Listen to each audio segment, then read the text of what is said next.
Hello,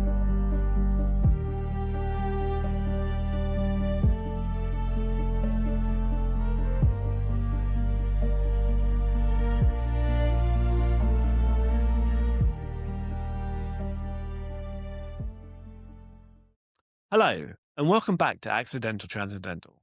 I'm Paul, and today I want to begin with a question that sounds simple enough. But as usual, I'm going to make it everyone's problem. Are we actually living in the same world? And I don't mean that in the political sense, although also yes. But I mean it much more literally than that here. Because most of the time, I think we walk around assuming that the world we experience is basically the world itself. We know people have different opinions, different tastes, different moods, different childhoods, different levels of tolerance for people eating loudly on public transport. But underneath all of that, we tend to assume we're sharing the same basic reality. Same room, same street, same sky, same world, just interpreted slightly differently. I'm not sure that's really true. Or at least, I'm not sure that's true in the way we usually mean it. Because a dog is not living in the same world as a bee. A bee is not living in the same world as a bat. A bat is not living in the same world as an octopus. And an octopus is definitely not living in the same world as the human who opened the fridge, stared into it for 30 seconds, and then closed it without learning anything. They may occupy the same physical space. They may move through the same forest, garden, or room. But experientially, they are living in very different worlds. A dog lives in a world of smell that we can barely imagine. A bee sees patterns in flowers that are invisible to us. A bat maps the night through sound. A bird may navigate through cues we don't even consciously register. And we mostly stumble around with our decent enough eyes, our slightly overconfident brains, and a strong belief that the thing we are seeing is probably the main event, which is adorable, really. Very on brand for us.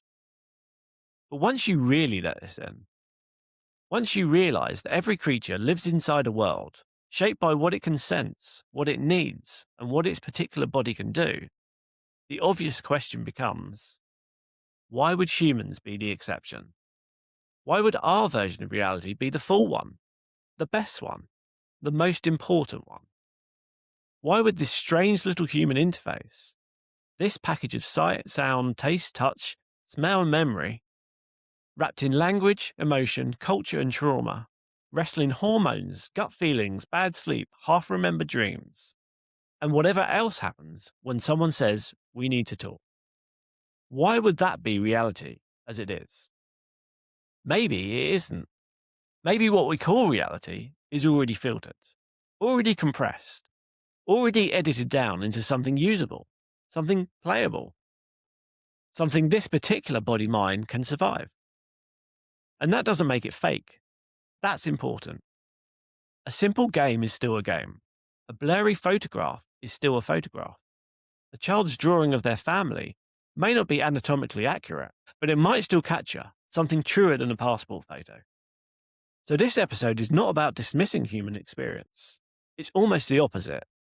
It's about asking whether human experience is so meaningful precisely because it is limited, because it is specific, because it is partial.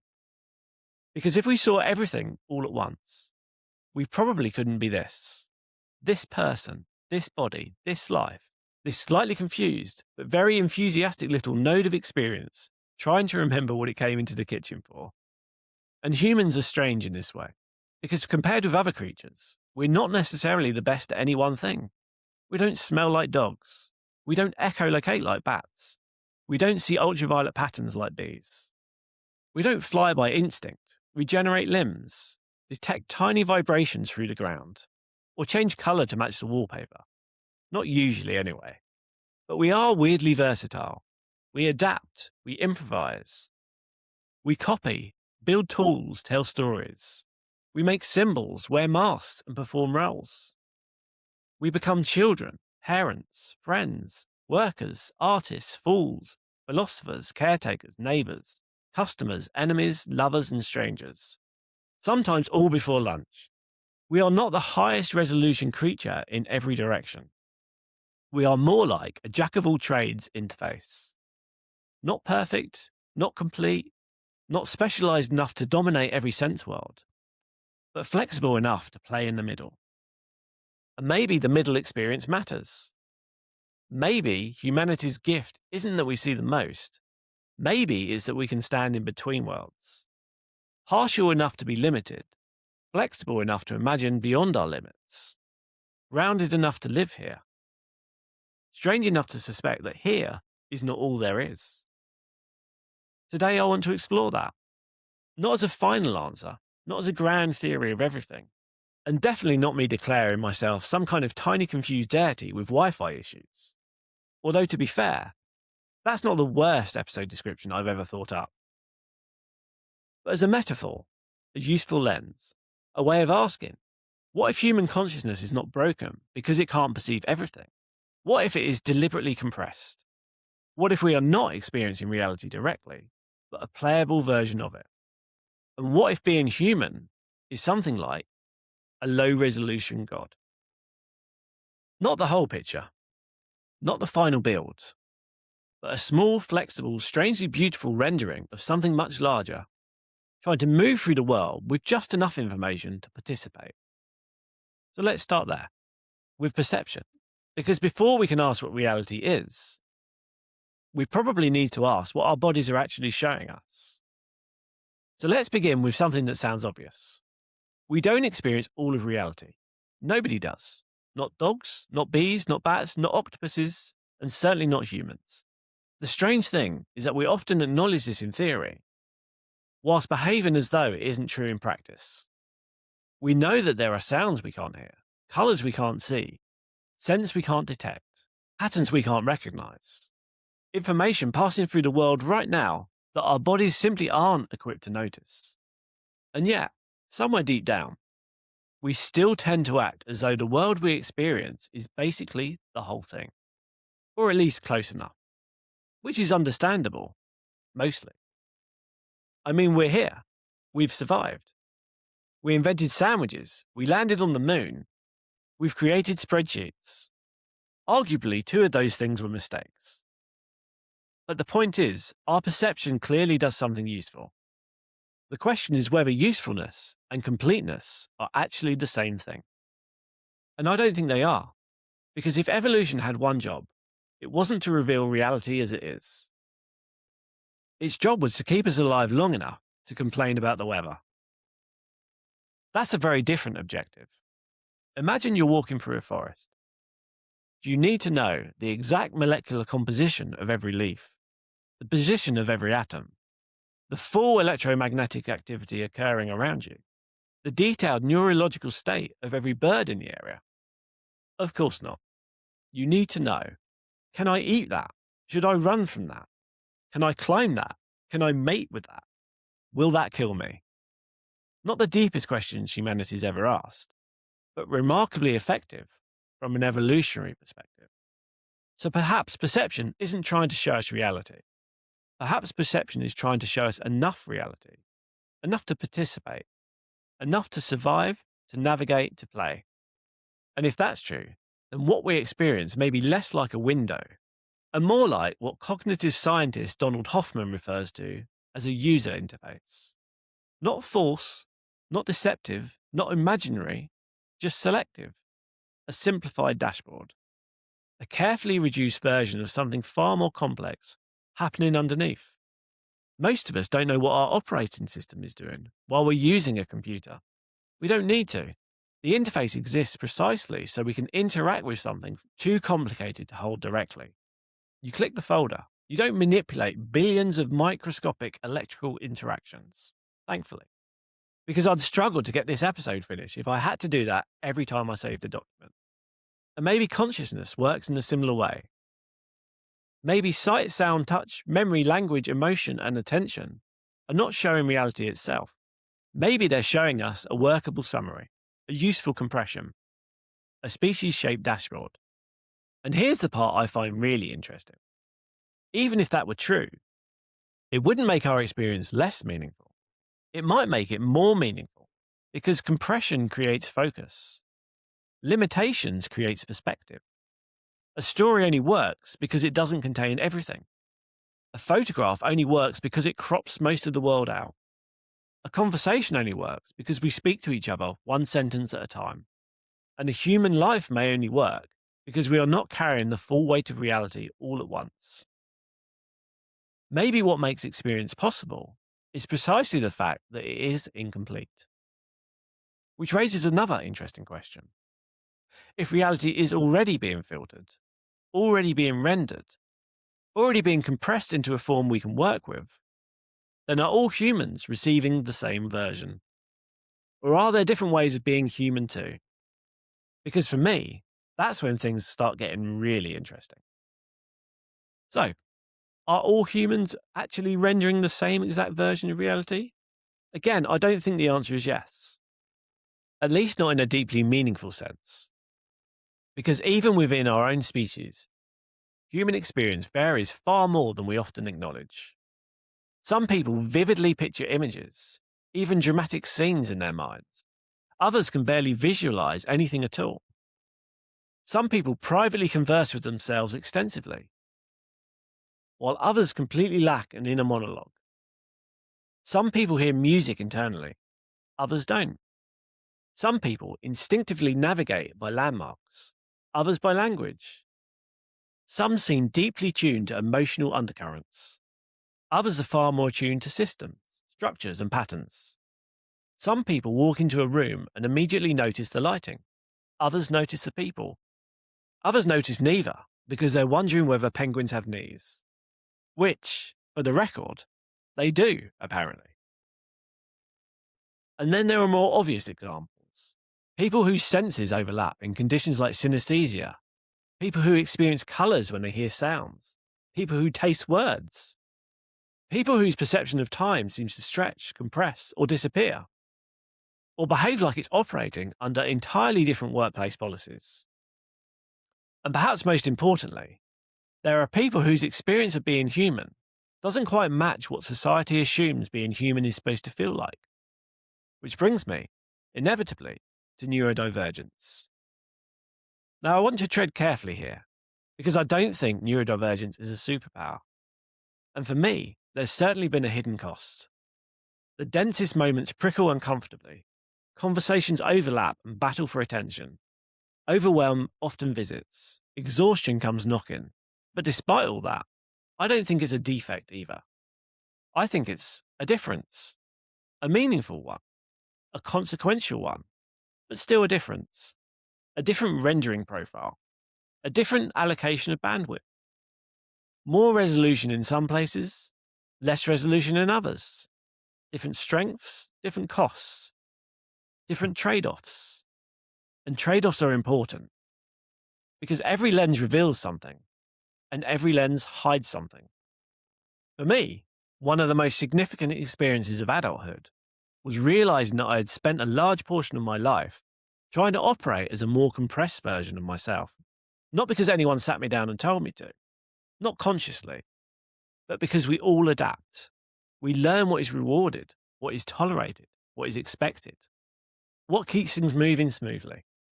And gradually, without really noticing, we begin editing ourselves, compressing ourselves, simplifying ourselves, not always dishonestly, not always unhelpfully, just adaptively. And for a long time, that worked. In the same way that surviving an uncomfortable moment or stressful period works. But eventually, I began to notice something strange. The more I understood my own neurodivergence, the more the world itself seemed to change. Not because the world had changed, but because the interface had. Patterns stood out more clearly. Connections emerged more easily. Ideas linked together in ways I hadn't previously noticed. Experiences felt richer, more layered, more symbolic, more participatory. And just to be clear, I'm not saying that I suddenly started seeing reality as it truly is. Far from it. If anything, the whole point of this episode is that none of us do.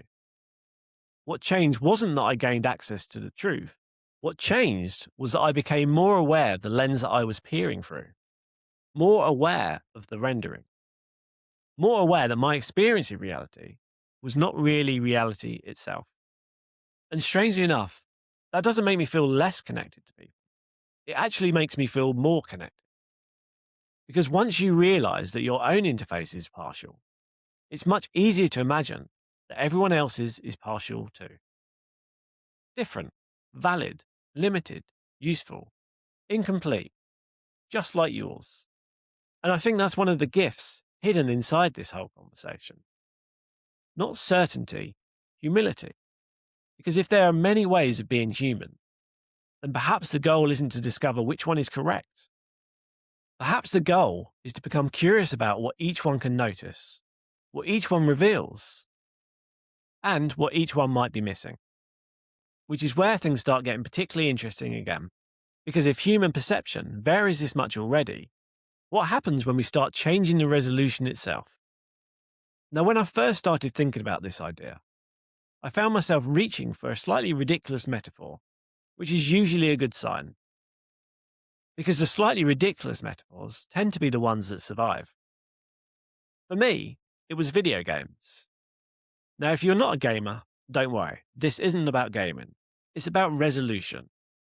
But if you are of a certain age, you might remember some of the games we had growing up. And by games, I mean a collection of coloured squares moving around a screen with all the graphical sophistication of an angry toaster. I remember playing racing games where the road was basically a suggestion, a few pixels, a few sounds, a vague understanding that forward was good and crashing was bad. And honestly, they were brilliant. You could still play them, you could still have fun, you could still experience challenge, excitement, frustration, mastery, and joy. The game worked. It did everything it needed to. But compare that experience to something like a modern open world driving game. Now you've got weather, dynamic lighting, reflections, physics, traffic, vast landscapes stretching beyond the horizon, tiny details hidden in the background, entire worlds layered inside worlds. The basic activity is still recognizable. You're still driving, still navigating, still making choices, still playing. But the richness of the experience has expanded dramatically. The resolution has changed. And if games aren't your thing, the same principle applies to photography. Think about those early brick-shaped digital cameras, or the first camera phones. You take a picture of your family, and half the faces would look like they'd been assembled by 3 enthusiastic pixels. You could tell who was in the photograph, mostly. Now compare that to a modern professional camera. Now you can zoom right into the background and discover details that you didn't even realize were there when you took the shot. Like a ladybird exploring its own private leafy universe, it itself completely unaware of my private admiration for its form, as it appears to me. Same moment, same scene, different resolution, different richness. And somewhere along the way, I found myself wondering, what if we have the direction backwards? Because we usually imagine evolution as a movement from simple to complex, from low resolution to high resolution, from primitive to advanced. But what if, experientially speaking, being human is already the compressed version? Not because it's bad, not because it's fake, but because it's playable, because it's manageable, because it's specific. Imagine, just for a moment, that there were forms of consciousness capable of perceiving vastly more than we do. More dimensions, more relationships, more connections, information, and perspectives. Not smarter necessarily, just less compressed. What would experience feel like from there? Would it be richer, more connected, more immediate, more overwhelming, more beautiful, more confusing? Would it lose something special to us? Intimacy, texture, the moment-by-moment unfurling of the emotion-laden human experience? Honestly, I have no idea. And that's kind of the point. But what fascinates me is when people describe certain unusual states of consciousness, whether through deep meditation, near-death experiences, psychedelic or mystical experiences, or even certain moments of profound flow. They often reach for remarkably similar language. They describe things as feeling more real than real, more valid, more connected, more complete and alive, as though the ordinary interface had briefly gained bandwidth, as though reality itself had increased its resolution, decompressed. Now, I'm not saying that is what happened. I don't know, and I think it's important to be honest about that. But I do think it's an interesting pattern, because the language people reach for isn't usually, "I've discovered a new fact." It's reality felt richer. And maybe that's because the ordinary human interface was never designed to show us everything. Maybe it was designed to show us enough to participate, enough to choose to relate, enough to become this person, in this place, at this moment. Because here's the thing, a modern open world game can render vastly more information than an old pixelated racing game. But if you tried to load absolutely everything all at once, every blade of grass, every grain of sand, every weather pattern, every conversation, every possibility, outcome and perspective, you wouldn't have a better game. You'd have something utterly unplayable. And maybe consciousness works in a similar way. Maybe limitation isn't a bug. Maybe it's the feature. Maybe compression is what makes participation possible. And if that's true, then being a human isn't a failed attempt to experience everything. It's a beautifully constrained way of experiencing something. Which brings us to the slightly ridiculous, slightly dangerous, and hopefully useful second half of the title. The low-resolution God. Now, I appreciate that putting the word God in the title is one of the quickest ways to make a perfectly reasonable conversation sound like it's about to go completely off the rails. And to be fair, sometimes it does. So before anyone starts imagining that I've spent the last few years building a small mountain shrine to myself and demanding tribute in the form of biscuits, let me explain what I mean. Because I don't mean an old man sat in the clouds. I don't mean a cosmic referee. I don't mean an invisible authority figure, keeping score and preparing to smite us for administrative errors. That version never really worked for me. When I use the word God here, I'm reaching for something looser, much, much bigger, and naturally, much harder to define. I'm pointing towards the totality, the whole thing, the sum of all perspectives.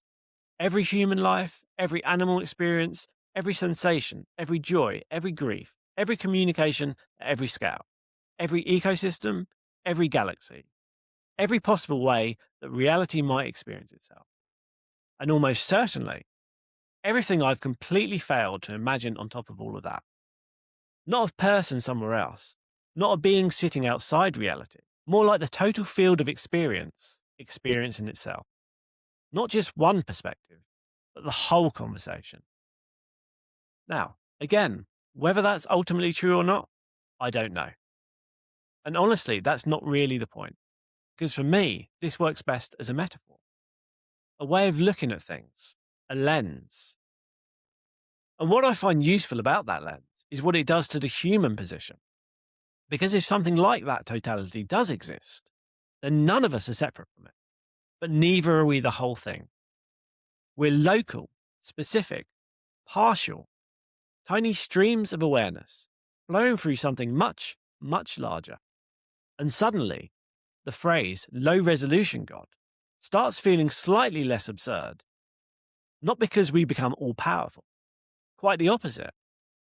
Because we become beautifully limited, a small perspective, a narrow slice, a temporary viewpoint, a particular rendering of something far bigger than we could ever hold all at once. And honestly, that feels much closer to my experience of being human, because I don't feel all-knowing. I feel curious. I don't feel complete. I feel partial. I don't feel like I've arrived at the end of the mystery. I feel like I've barely stepped into the foyer. And yet, there is something extraordinary about being this particular experience, this particular life, this particular collection of memories, habits, relationships, mistakes, interests, fears, and fascinations. Because nobody else ever gets this exact view. Nobody. Not now, not ever. Maybe that's the value of limitation. Maybe that's why compression matters. Because if we experienced everything, we couldn't experience anything in particular. If we experienced every perspective simultaneously, we couldn't be this one, this person, this moment, this conversation. Which means again that being human might not be a failed attempt at omniscience, it might be a successful attempt at specificity, a way for something unimaginably large to experience something wonderfully small. And I think that's why I like the phrase jack of all trades so much, because humans are in a strange middle position. We're not specialists, we're not the champions of any single sensory world. We don't dominate reality through one perfect ability. We're improvisers, adapters, generalists, storytellers, bridge builders, pattern matchers, meaning makers, tool users, costume wearers, role players, professional overthinkers. We move between worlds, between ideas, identities, communities, between ways of seeing. We are forever translating, forever remixing, forever becoming. Not masters of everything, but capable of participating in a little bit of almost everything. And maybe that's the human gift. Not seeing the most, but standing in the middle, limited enough to have a perspective, flexible enough to imagine beyond it. Which, to me at least, sounds remarkably like a jack of all trades, a low resolution God. And if that metaphor is even slightly useful, it raises a surprisingly practical question. How should we treat one another if every person we meet is carrying around a completely different rendering of reality? Now, you might be listening to all of this and wondering, that's interesting, Paul, but what difference does it actually make? And honestly, that's a fair question, because if this is just a clever metaphor, then it's probably not worth carrying around. The world already has plenty of those. What interests me is what happens when we start taking the possibility seriously. Not as fact, not as doctrine, just as a lens, a useful working assumption. What if every person we meet is experiencing a different rendering of reality? Not a completely different reality, not a separate universe, but a different emphasis, a different weighting, a different compression, a different set of trade-offs. Because if that's true, then something interesting happens to certainty. It softens, not because we stop having opinions, not because we stop making decisions, because we begin remembering that our perspective is exactly that, a perspective, not the perspective. And for me, that's where curiosity begins. Because the moment I stop assuming that my rendering is the complete one, or even the right one, other people stop becoming obstacles. They become information. Not information in the cold, analytical sense. Information in the warm, human sense. Another viewpoint, another world. Another way that reality appears when filtered through a different body, a different history, nervous system, culture, personality, and collection of experiences. And suddenly, the question shifts from why can't they see what I see to what world are they seeing it from? And I think that's a much more interesting question, a much more generous question, and increasingly a much more necessary one. Because we're living in a time when everyone is being encouraged to become more certain, more convinced, more tribal, more confident that their particular map is the correct one. But if this episode is pointing towards anything, it's probably the opposite. It's the possibility that no map is complete, that every map reveals something, and every map leaves something out. Which brings us back to something we explored in the first episode. The idea that there may be no final map, no perfect model, no ultimate perspective from which everything suddenly becomes obvious. And perhaps that's not a failure of understanding. Perhaps it's a consequence of participation. Because participation requires perspective. Perspective requires limitation. And limitation requires that some things remain unseen. The irony is, the more comfortable I've become with not knowing, the more fascinating people have become. Not less, more. Because every person is carrying a world, a set of assumptions, a collection of blind spots, a pattern of strengths and weaknesses, a particular way that reality shows up for them. And none of us gets to see the whole thing, including ourselves. Maybe that's why conversations matter. Maybe that's why relationships matter. Maybe that's why communities matter so much. Because no individual perspective is complete. But overlap creates richness. Difference creates richness. Participation creates richness that we all benefit from. And perhaps that's a strange gift hidden inside being a low resolution God.